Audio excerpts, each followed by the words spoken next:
Hey guys, it's Deacon from Team Crimson. I'm bringing you my Narukami standard deck profile. So to start off, we have our 9 Excel markers. We have the 2 fancy ones. I will be ditching the Kamui one later for more of the Great Composure and my sexy Detonics one.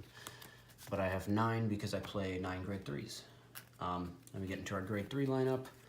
We have 4 of our Drill Boy, easily best grade 3 in the deck.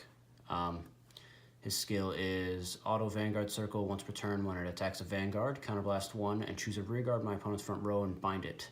And then I discard a number of cards from my hand as a number of my opponent's rearguards, and at the end of that battle, I stand him, and he gets +5 and drive -1 until the end of turn. He's really good because if I have him on Vanguard and attack, and their board's full, I can still bind something in their front row, I just have to drop my whole hand. But at that point, if their board's full, I'm probably just going for the bind and already emptied my hand, so it doesn't really matter. But easily best grade 3 in the deck. Then we play 4 of Stinger. He's our Break Red. He's one placed Vanguard or Rearguard, Counterblast 1, choose Rearguard my opponent's front row and bind it, and then he gains 5. And then when he's rode upon, you call him out from Soul to Rearguard, and your Vanguard gains 10k. He is 9 times out of 10, unless we're facing another Excel matchup that already has no board and we're going for the first turn restand. We'll ride him first, and then we'll ride Drill Boy, get our second Excel circle, and probably call him out to one of the Excel circles. And then we get 2 binds that turn with both of them. So it's really good card. And then the debatable, who's your last grade 3 talk. I play Great Composure simply for the Excel matchup, because he gains 3k on my opponent's turn and 5k on my turn for all the open rearguard circles in the front row. So he's really good on the Excel circle. If I put him on the Excel circle, he can swing for upwards to 42k, sometimes 32k. Most of the time it's 32k, but with Excel being more prevalent in all of the tournaments and everything now, because Excel's actually starting to get good, thank God. This is probably the best grade 3 option for the secondary. That's our grade 3s. Then we go into grade 2s. We play the 4 of Recklessness Dragon because he's your best grade 2. I can't wait to get the other shiny ones. I just ordered them. They didn't come today though. But when he's placed, you Counterblast 1, choose Rearguard my opponent's front row and bind it.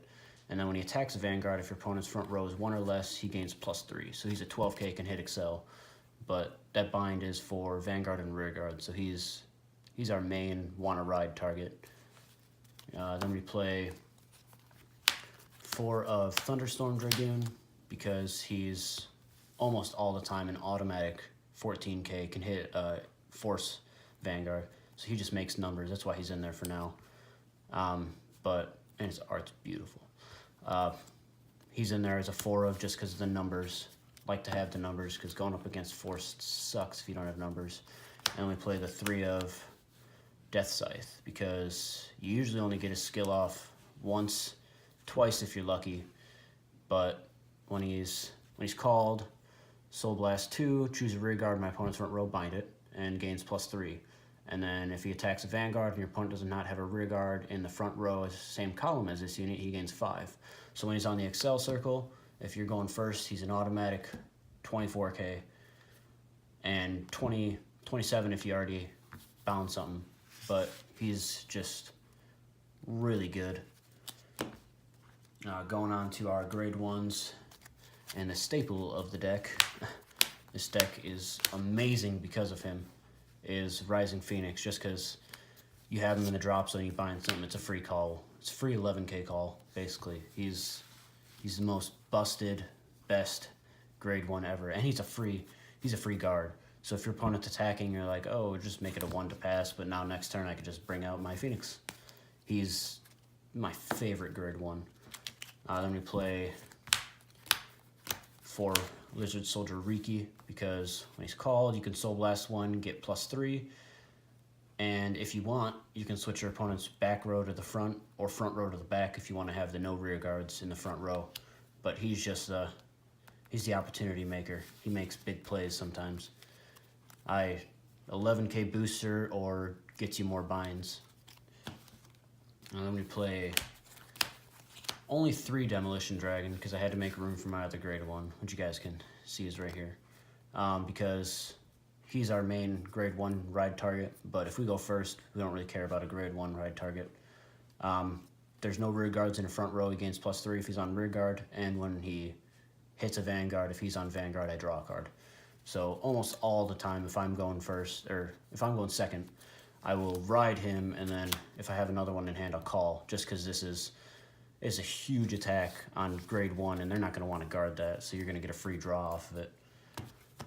Then the last grade 2 slot, or grade 1 slot, my bad, is Lightning of Hope Helena, because sometimes in dire situations, if we've been binding the whole game and we want to restand our Detonics, but we need to have that one less drop cost, we'll just put this guy on the field and then Soul Blast 1, Countercharge 1 if I have no face-up damage and I bind something. So, really good card. But now with the triggers, we play the obvious 4 heals, because heals, and we play 6 draws, the 4 PG draws, and then the 2 regular draws because it's Excel, so we need to get our combo pieces. And then this is the part where I vary from a lot of other decks. I've actually been flipping back and forth. I can't decide yet.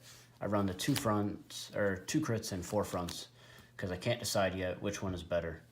I was in tournament setting and they both helped a lot. So the crits, the reason for me only playing 2 is because greater chance of seeing it, and when I see it, it psychs my opponent out into thinking that I play more crits than I actually do, so they will continuously guard my Vanguard attacks. And the fronts are a huge help on my Detonics turn, because it's probably the best way to go for the Detonics turn is with the fronts.